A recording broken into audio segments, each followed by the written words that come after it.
ithi imistake awayenza wathi give me all that belongs. Nalibona iphutha lokuqala.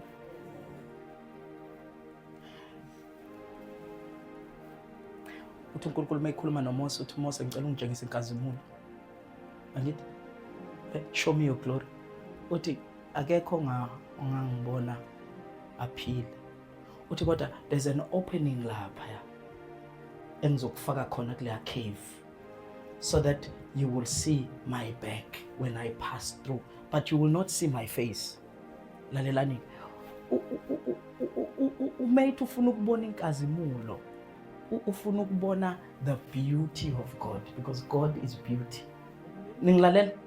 Usethi ke uNkulunkulu ke I will cause my goodness to pass. Ningilalele? Uthi kodwa you will not be able to see, you can't see my face. Because umubona ubuhle bami uzoba overwhelmed uwe phansi ufe. Because ubuhle bami kukwenza ngathini kukwenza uthuthumezela ukuthi uNkosi kanti umuhle kanje. Niyangizwa ukuthi ngithina ngithi now uMate indodana yolahleko ke nginike konke okungifanele. There was no way ingaqhubeka isurvive because ubaba umeli beauty. Hey Nkosi yami. So Mate nginike ubaba mase emnika konke. Kwamphoqa ukuthi angeke asakwazi ukuthi aphile after semnike konke ubuhle bakhe. Number 1, nginike konke okungifanele. Very dangerous prayer. Ngoba manje it's like ingane esikole, ubona ingane ezincane lezi zami. If lezi ingane ngiyinika 1000, ngi-rich, ngithi awuhambe mfana uye esikoleni.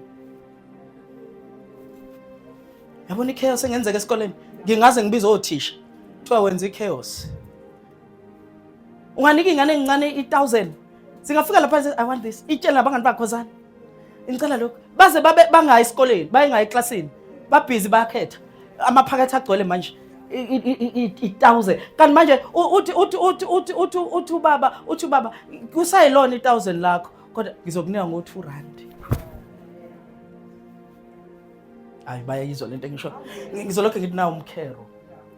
Usenza njalo uNkulunkulu. Usathana uthi hayi wena ufuna konke okukufanele.